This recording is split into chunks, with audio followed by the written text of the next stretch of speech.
Hi hello archaeology fellowships చెప్తున్నాను కదా, దాని కంటిన్యూటీగా మళ్ళీ ఒకసారి మీకు మొదటి నుంచి చెప్తాను. ఫస్ట్ ఆర్కియాలజీకి ఏమున్నాయంటే ఎన్ఈటి అంటే నెట్, స్లెట్. నెట్ ఆర్కియాలజీ రాసిన వాళ్ళకి స్లెట్ అంటే ఒకప్పుడు అప్పుడు స్లెట్ అనేవాళ్ళు, ఇప్పుడు సెట్ అంటున్నారు. ఆ సెట్ రాసిన వాళ్ళకి అయితే వాళ్ళు ఇచ్చే యూజీసీ వాళ్ళు ఇచ్చే ఫెలోషిప్ కాకుండా నెట్ క్వాలిఫై అయితే చాలన్నమాట. అంటే జిఆర్ఎఫ్ రాకపోయినా నెట్ క్వాలిఫై అయి ఉంటే మీకు ఆర్కియాలజీ స్టూడెంట్స్కి 1 lakh per month ఇస్తారు. అది యూజీసీ కూడా ఇవ్వదు. ఓకే, ఇది ఒకటి ఫెచ్ అనమాట.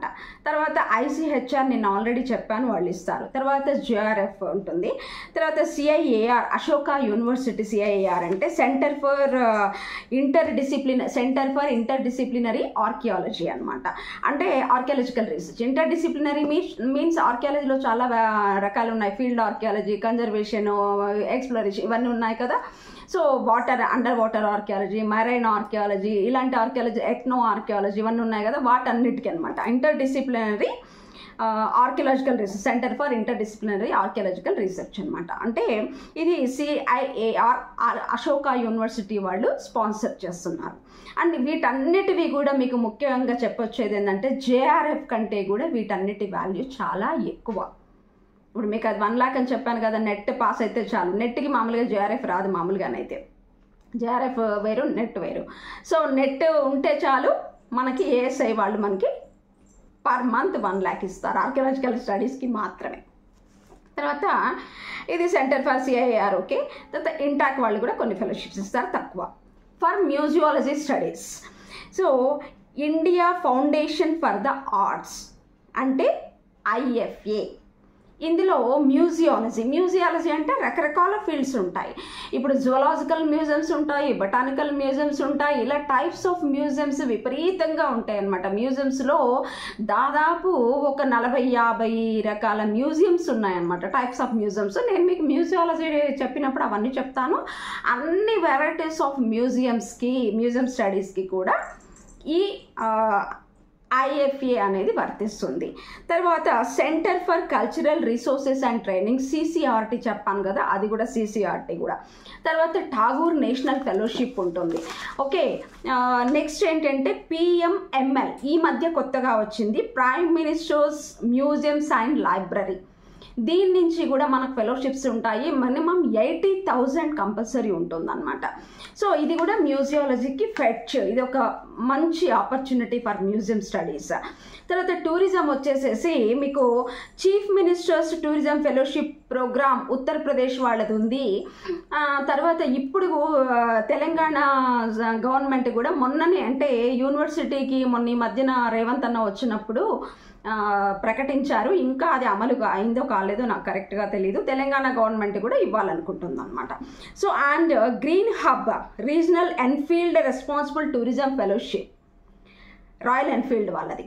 రాయల్ ఎన్ఫీల్డ్ తెలుసు కదా, బుల్లెట్ అంటే అందరికి ఇష్టమే కదా. రాయల్ ఎన్ఫీల్డ్ వాళ్ళు కూడా టూరిజం గ్రీన్ హబ్ దాని మీద ఫెలోషిప్స్ ఇస్తున్నారు. తర్వాత Delhi tourism and transport, డిటిటిడిసి.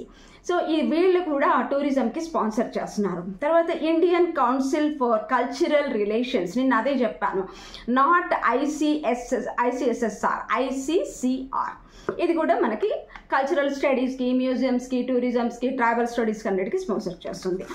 Especially tribal వాళ్ళకి, ఎందుకంటే నా స్టూడెంట్కి నేను ట్రైబల్ మీద రీసెర్చ్ టాపిక్ ఇచ్చాను. ఒక రాక్ కట్ చేస్తున్నారు, ఒకళ్ళు ట్రైబల్ మీద చేస్తున్నారు. వాళ్ళకి కూడా సంబంధించి చెప్తాను అనమాట. ముఖ్యంగా ట్రైబల్ వాళ్ళకైతే మినిస్ట్రీ ఆఫ్ ట్రైబల్ అఫైర్స్ ఉంటుంది. తర్వాత మినిస్ట్రీ ఆఫ్ కల్చర్ నుంచి కూడా ఉంటాయి. తర్వాత టిఆర్ఐ, తర్వాత నేషనల్ ట్రైబల్ రీసెర్చ్ పోర్టల్ వేరే ఉంటుంది. అన్సీ అంటే ఆంథ్రోపాలజికల్ సర్వే ఆఫ్ ఇండియా, ఇది కూడా మినిస్ట్రీ ఆఫ్ కల్చర్ కిందనే వస్తుంది. కొన్నిసార్లు మినిస్ట్రీ ఆఫ్ ఎక్స్టర్నల్ అఫైర్స్ కింద కూడా వీళ్ళకి ట్రైబల్ వాళ్ళకి ప్రోగ్రామ్స్ ఉంటాయి, వీళ్ళకి ఫెలోషిప్స్ ఉంటాయి అన్నమాట. అంటే ట్రైబల్ రీసెర్చ్ చేసే వాళ్ళకి ఫెచ్ ఏంటంటే ఇక్కడ 3 మినిస్ట్రీ నుంచి ఉంటాయి. ఒకటి మినిస్ట్రీ ఆఫ్ ట్రైబల్ నుంచి, ఒకటి మినిస్ట్రీ ఆఫ్ ఎక్స్టర్నల్ అఫైర్స్ నుంచి, ఒకటి మినిస్ట్రీ ఆఫ్ కల్చర్ నుంచి. చూసారా ఎంత ఫెచ్ ట్రైబల్ రీసెర్చ్ వాళ్ళకి. సో తర్వాత సహపీడియా గోవా ఫెలోషిప్స్ వాళ్ళు టూరిజంకి స్పాన్సర్ చేస్తున్నారు. తర్వాత IASH, the Charles Wallace Indian trust, UK. వీళ్ళు ఎడిన్బర్గ్ యూనివర్సిటీ స్కాట్లాండ్ అనమాట. వీళ్ళు మ్యూజియం స్టడీస్కి, కల్చరల్ స్టడీస్కి, హిస్టారికల్ స్టడీస్కి అంటే ఏదైతే ఆర్కియాలజికల్కి సంబంధించిన హిస్టరీకి సంబంధించిన వాళ్ళు ఉంటారో వాళ్ళందరికీ వీళ్ళు స్పాన్సర్ చేస్తున్నారండి. తర్వాత scheme for the award of fellowships of outstanding performance in the field of culture. దీని గురించి నేను తర్వాత చెప్తాను. Okay, British Council Charles Wallace Trust నుంచి బ్రిటిష్ కౌన్సిల్ వాళ్ళు ఇస్తున్నారు. The Indian conservation fellowship programme, New York USA వాళ్ళు ఇది ప్రత్యేకంగా హెరిటేజ్ కన్జర్వేషన్ చేసే వాళ్ళకి ఇస్తున్నారనమాట. ఇవన్నీ కూడా మీరు ఇవన్నీ చూసుకొని మీరు నెట్లో కొట్టుకొని చూసుకోవచ్చు. తర్వాత స్మిత్సోనియన్ SIFP ఇది $45,000 పర్ ఇయర్. తర్వాత allowances for PhD programme $5,000 per year contingency grant. ఎంత హైయెస్ట్ చూడండి. దీనికి PG స్టూడెంట్స్ ఎలిజిబుల్, PhD వాళ్ళకి ఉంది, PG స్టూడెంట్స్ వాళ్ళకి ఉంది, అండర్ గ్రాడ్యుయేట్ వాళ్ళకి ఉంది, ఇవన్నమాట. అంటే మనం ఇండియాలోనే చదువుకుంటాము, వాళ్ళు మనకి ఈ ఫెలోషిప్స్ ఇస్తారు. తర్వాత నెహ్రూ ట్రస్ట్ నుంచి మ్యూజియం స్టడీస్కి, హెరిటేజ్ స్టడీస్కి, ఆర్కియాలజికల్ స్టడీస్కి నెహ్రూ ట్రస్ట్ వాళ్ళు ఇస్తున్నారు. తర్వాత UNESCO studies, heritage conservation and museology వాళ్ళకి యునెస్కో వాళ్ళు ఇస్తున్నారు. తర్వాత ఇంకొకటి, ఇది హైదరాబాద్ నుంచి అని చెప్పడానికి నేను గర్విస్తున్నాను, ఆగా ఖాన్ ఫౌండేషన్ 87,820 పర్ మంత్. చూడండి ఎంత అద్భుతమైన ఇదో. మ్యూజియంస్ అంటే రకరకాల మ్యూజియంస్కి అనమాట వెళ్ళిచ్చేది, హెరిటేజ్ కన్జర్వేషన్ అండ్ మ్యూజియంస్.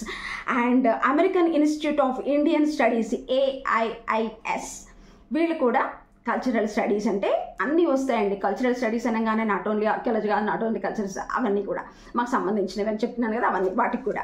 తర్వాత మినిస్ట్రీ ఆఫ్ కల్చర్ కింద ఇండియన్ కన్జర్వేషన్ ఫెలోషిప్స్ ప్రత్యేకంగా కన్జర్వేషనిస్టులకు అంటే హెరిటేజ్ కన్జర్వేషన్ వాళ్ళకి అనమాట. తర్వాత ది హెరిటేజ్ ల్యాబ్ ఫెలోషిప్స్, ఇది కూడా హెరిటేజ్ ల్యాబ్ అయితే హైదరాబాద్లో కూడా ఉంది. సో ఓపెన్ నాలెడ్జ్ ఫెలోస్ కింద ఎవరైనా అంటే PhDలు వీటితో సంబంధం లేకుండా ఎవరైతే ఫ్రీలాన్సర్గా వర్క్ చేస్తున్నారో వాళ్ళకు కూడా ఇస్తారన్నట్టు, అదే ఓపెన్ నాలెడ్జ్ ఫెలోస్. తర్వాత digital Sansad scheme for visiting fellows arts, culture and heritage అనమాట. ఇది గవర్నమెంట్ ఆఫ్ ఇండియా వాళ్ళది డిజిటల్ సన్సత్. ఈ మధ్యనే మన ప్రధానమంత్రి మోడీ గారు ప్రవేశపెట్టారు. తర్వాత InterGlobe heritage fellowships for Indian cultural research, ఇది కూడా మనకు కొత్తగా వచ్చిన ఫెలోషిప్స్, మా అప్పుడు లేవు. Indian conservation fellowship program ICFP, ఇది కూడా conservational studies. Conservational means species conservation కూడా ఆల్సో. అంటే ఆర్కియాలజీలో మాకు జువలాజికల్ వాళ్ళతో ప్రతి దానితో సంబంధం ఉంటుంది ఆర్కియాలజీ వాళ్ళకి. అవన్నిటికీ వాళ్ళకి కూడా హెరిటేజ్ కన్జర్వేషన్ కింద వాటన్నిటి కింద ఏదైతే అపురూపమైన అద్భుతమైన అంటే అట్లాంటివన్నీ ఉంటాయో స్పీసీస్ కూడా జువలాజికల్ కానీ బొటానికల్ కానీ అట్లాంటి వాటికి కూడా ICFP వర్తిస్తుందంట. ICFP సో అది వర్తిస్తుంది అనమాట. ఇన్ని రకాల ఫెలోషిప్స్ పెట్టుకొని మరి మనం ఎందుకు ఇది మనకు చూడాలి. ఇంత ఫెలోషిప్స్ మనకు ఆర్ట్స్లో ఏ సబ్జెక్ట్కి లేనన్ని ఫెలోషిప్స్ మనకి ఆర్కియాలజీకి, హిస్టరీకి, కల్చరల్ స్టడీస్కి, కన్జర్వేషన్, మ్యూజియాలజీ వీటన్నిటికీ ఇంత స్కోప్ ఉండి మంచి మంచి ఉద్యోగాలలో సెటిల్ అయ్యే ఇది వదిలిపెట్టి మనం ఎందుకు వేరే వాటి వైపు చూడాలి? మనం ఎందుకు ఉపయోగించుకోకూడదు? నార్త్ ఇండియన్స్ మనం ఎందుకు ఉపయోగించుకోకూడదు? సౌత్ ఇండియన్స్ కొంచెం వర్క్ చేయాలి, ఖచ్చితంగా వర్క్ చేయాలండి. వర్క్ చేయండి ఏదవుతుంది? మీరు ఒక పంట పండిస్తే మాత్రం మీరు 6 కాలం శ్రమించండి, వస్తుందా పంట? అది కూడా ఏ కాలక్రమేణా మొత్తం పంటను వచ్చిన తర్వాత వరదలు వచ్చి కొట్టుకుపోతే ఎంత బాధపడుతున్నారో రైతులు మనం చూస్తున్నాం. కానీ మనది అలా కాదు. ఏ వరద వచ్చినా కొట్టుకుపోని సంపదే జ్ఞాన సంపద. ఏదైనా కొట్టుకుపోతుందేమో వరదలకి దానికే, కానీ జ్ఞాన సంపద కొట్టుకుపోదు ఎప్పుడు కూడా. అది ఎప్పుడు ఎక్కడ ఎవరు దోచుకోలేనిది, కొట్టుకుపోనిది, ఎక్కడి పోనిది అనమాట. ఏ రోజైనా మనం చదువుకుంటే నాకేంటి మనం ఎక్కడైనా పని చేసుకుంటామని ఒక గర్వం మనలో తొలగిసలాడుతుంటుంది. దేనికి మనం భయపడం అనమాట. సో ఇదండి ఫెలోషిప్స్ అన్నీ చెప్పాను. రేపు అసలైన ఇంకా మీరందరూ వెయిట్ చేస్తున్న ఒక గొప్ప ఫెలోషిప్ కోసం చెప్పబోతున్నాను. మరి అంత గొప్ప ఫెలోషిప్ చెప్పాలి అని అంటే మీరందరూ వెయిట్ చేయాలి కదా. Sure. So thank you one and all. So ఈ ఫెలోషిప్స్ అన్నీ మీరు యూటిలైజ్ చేసుకోవాలని ఇప్పుడు రానున్న డిగ్రీ పిల్లలు ఎవరైతే ఉన్నారో వాళ్ళందరూ కూడా history department or archaeology museums ఏదైనా ప్రస్తుతానికి హిస్టరీలో జాయిన్ అయ్యి హిస్టరీ డిపార్ట్మెంట్ ఆర్ ఆర్కియాలజీలో జాయిన్ అయిన తర్వాత ఫర్దర్ మీరు కోర్సెస్ చేసుకొని ఈ ఫెలోషిప్స్ ఉపయోగించుకుంటే మీరు మాస్టర్స్ డిగ్రీస్ నుండే జాయిన్ అయినప్పటి నుంచే మమ్మల్ని కన్సల్ట్ చేసి మీరు ఫెలోషిప్స్కి అప్లై చేసుకున్నట్టయితే మీకు మాస్టర్స్లో కూడా వస్తుంది. తర్వాత ఇంకా అద్భుతమైన ఫెలోషిప్ గురించి 2 ఫెలోషిప్స్ చాలా చాలా అద్భుతమైనవి ఉన్నాయి. అవి మళ్ళీ నెక్స్ట్ వీడియోలో రేపు వెళ్ళండి అది చెప్తాను. తర్వాత జాబ్ ఆపర్చునిటీస్ కూడా మీకు చెప్తాను. తప్పకుండా ఈ సబ్జెక్ట్స్ని నమ్ముకోండి. మీకు అద్భుతమైన మధ్యలో తీసేస్తారని బాధ లేదు, మధ్యలో మన ఉద్యోగం పోతుందని బాధ లేదు, అదేదో డేటాలు వచ్చేసినాయంటే వచ్చేసిందంటే ఇదంతా ఏ బాధ ఉండదు అనమాట. హ్యాపీగా ఉద్యోగం చేసుకుంటూ హ్యాపీగా సర్వైవ్ అవ్వచ్చు. Okay, thank you one and all.